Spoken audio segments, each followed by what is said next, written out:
अभी प्रधानमंत्री आए, आप उनके भाषणों को सुनिए। और अभी हमने ये सीरीज भी शुरू किया है, प्रधानमंत्री इन गुजरात, प्रधानमंत्री इन बिहार। प्रधानमंत्री कच्छ गए तो उन्होंने कहा कि भाई कच्छ में, मेरे कच्छ में, इनके वो सब उनके शब्द हैं, मेरे कच्छ में दुनिया का सबसे बड़ा सौर ऊर्जा पार्क बन रहा है। प्रधानमंत्री आए मधुबनी, उन्होंने कहा बिहारियों को, 9 करोड़ बिहारियों को 4 किलो अनाज देने की गारंटी है, ये मोदी की गारंटी है। भाई 4 किलो अनाज तो पूरे देश में बांटा जा रहा है। मोदी जी का एक भाषण हमको दिखाइए आप गुजरात में जहां उन्होंने ये बात कही हो कि हम 4 किलो अनाज दे रहे हैं। तो भाई जब आप गुजरात में जाते हैं तो आप बात कर रहे हैं गिफ्ट सिटी का, आप बात कर रहे हैं सोलर पार्क का, आप बात कर रहे हैं इन्वेस्टमेंट समिट का, आप बात कर रहे हैं कि गुजरात जब 75 साल का होगा तो वो कैसा दिखेगा।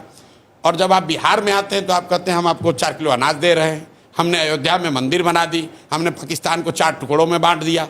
अरे भाई बिहार को भी तो बताओ। फिर आप कह रहे हैं इंडस्ट्री चाहिए नहीं, हमें जरूरत ही नहीं है इंडस्ट्री। बिल्कुल इंडस्ट्री, हमने ये नहीं कहा कि नहीं चाहिए। आप बात नहीं समझे। हमारी प्रायोरिटी क्या है?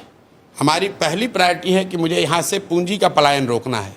मेरी दूसरी प्रायोरिटी है कि जब मैं पूंजी का पलायन रोकूं तो उससे जो यहाँ ब्रेन ड्रेन हो रहा है, जो काबिल लोग हैं, कैपेबल लोग हैं, जिसकी आप चर्चा कर रहे हैं। 400 रुपए आप कह रहे थे, 400 रुपए में वो अनाज भी खरीद रही है। अब मोदी जी जब कह रहे हैं कि अनाज देंगे तो क्या दिक्कत है? फिर दिक्कत ये है कि तो 400 रुपए में वो साड़ी ले सकती है बच्चे को। यही बात आप तमिलनाडु में क्यों नहीं कहते हो? यही बात आप गुजरात में क्यों नहीं कहते हो? गुजरात में आप भी, गुजरात में भी तो 4 किलो अनाज बट रहा है। ऐसा नहीं कि गुजरात में गरीबी नहीं है, ऐसा नहीं है कि सुनिए, नहीं यहाँ पे ना, ये भ्रम मत पालिए। गुजरात में श्रमिक नहीं, ऐसी बात नहीं है। गुजरात में हमने 3 साल गुजरात में काम किया है। गुजरात में भी 25% लोग की स्थिति वही है जो बिहार में है। 25% लोग भी गुजरात में भी उसी दशा में जी रहे हैं। ये जो 80 करोड़ लोग को अनाज दिया जा रहा है, 80 करोड़ लोग बिहार में थोड़ी रहते हैं, उसमें गुजरात में भी लोग हैं, तमिलनाडु में भी लोग हैं। बात इसकी है कि एज ए प्राइम मिनिस्टर, आप गुजरात के भी प्राइम मिनिस्टर हैं, बिहार के भी प्राइम मिनिस्टर हैं। गुजरात के लोगों ने आपका MP 25 जिताया है तो हम लोगों ने 30-35 जिताया है। एक बार बिहार के लोगों को भी तो बताओ भाई कि भाई तुम्हारे यहाँ चीनी मिल कब लगेगा, तुम्हारे यहाँ इंडस्ट्री कब लगेगी, बिहार के बच्चों का पलायन कब रुकेगा, बिहार के लोगों का शिक्षा कब सुधरेगा।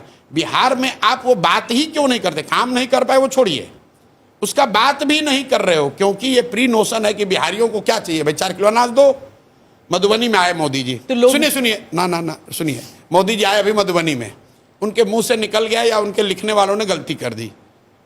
उन्होंने कहा कि सहरसा से, अपने हिसाब से बहुत बड़ी घोषणा की है, सहरसा से आधुनिक वंदे भारत ट्रेन चलेगी जिससे श्रमिक परिवार के लोग आसानी से यहाँ से बॉम्बे और सौराष्ट्र में जाकर मजदूरी कर पाए, उनको जाने में सुविधा होगी।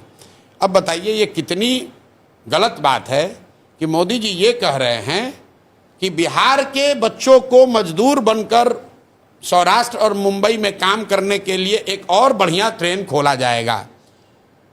ट्रेन खुले, लोग ताली बजा रहे हैं, प्रशांत किशोर इसका विरोध कर रहे हैं, हमें ऐसी ट्रेन नहीं चाहिए। तो सुनिए, ना काम हो ना कुछ नहीं हो, लेकिन हमें ऐसी ट्रेन नहीं चाहिए जहां पर हम लोग के बच्चे जानवर की तरह बैठकर मजदूरी करने जाएं। अब आप कहिए कि यहीं बैठा रहे, तो अंग्रेजों ने भी यही कहा कि तुम लोग यहाँ खाए बगैर मर रहे हो, हमारे साथ चलो मॉरिशस में चल के मसाला का खेती करो। तो क्या वो हम लोग का भला कर रहे थे? आप मोदी जी का भाषण सुनाइए जब वो गुजरात में ये कहे कि भाई गुजरात से श्रमिक परिवारों के लिए आधुनिक वंदे भारत ट्रेन चलेगी जहां से कि आप बॉम्बे में जाकर काम कीजिएगा। चाहे मनमोहन सिंह जी हो या मोदी जी हो, मनमोहन सिंह जी सुनिए, पंजाब कोई भी आदमी, मनमोहन सिंह जी इतने बड़े इकोनॉमिस्ट थे, हार्वर्ड में गए ना पढ़ने के लिए, क्या फर्क पड़ता है? उनको ये समझ नहीं थी कि बिहार की स्थिति क्या है, उनकी समझ तो होगी। उनको ये समझ नहीं थी कि यहाँ पर बिहार में क्या चल रहा है, बिहार की इकोनॉमिक स्थिति क्या है। उनको देश की इकोनॉमिक स्थिति की समझ थी, बिहार की समझ नहीं थी। मैं आपको बताता हूँ कि बिहार में फैक्ट्री क्यों नहीं लोग लगाते। अगर बिहार में फैक्ट्री लग जाए तो 10-12 हज़ार रुपये में गुजरात में, तमिलनाडु में मजदूरी करने के लिए लेबर मिलेगा कहाँ से? अगर पंजाब में गेहूं की खेती बंद हो जाए तो उससे देश में गेहूं की उपलब्धता कम हो जाएगी। तो कोई नहीं चाहेगा कि पंजाब में गेहूं की खेती बंद हो जाए। उसी तरह बिहार और उत्तर प्रदेश के कुछ हिस्से जो है, इसको लेबर का फैक्ट्री बना दिया गया है और लोग ये चाहते हैं कि ये मोटे तौर पे स्थिति बनी रहे ताकि लोग यहाँ से 10-12 हज़ार में जाएं। गुजरात में, तमिलनाडु में जो इंडस्ट्रियल जोन्स हैं वहाँ पर जाकर यहाँ पर लेबर वहाँ पर काम करे। अगर बिहार में फैक्ट्री लग जाए, ऐसा आप तो मोदी जी को खूब जानते हैं, मोदी जी अगर कह दें तो किस उद्योगपति की आज देश में इतनी हिम्मत है कि वो बिहार में उद्योग नहीं लगाएगा? और आप बताइए, मोदी जी का भाषण 14 में हमने लिखा है, मैं आपको कोट कर देता हूं। मोतिहारी में मैंने उस समय मोदी जी से कहलवाया, मोदी जी ने कहा कि इसी चीनी मिल से के बनी हुए चीनी से चाय पीऊंगा तब बिहार लौटूंगा, तब वोट मांगने आऊंगा। 14 में कहा था, नहीं बना। नहीं बना। अरे भैया, मोतिहारी चीनी मिल का जमीन एक एक टुकड़ा बांट दिया गया, बेच दिया गया, और खरीदने वाले आधे से ज्यादा भाजपाई हैं। आपके कैमरे पर कह रहा हूं, फिर कहेगा कि मानहानि का दावा करेंगे।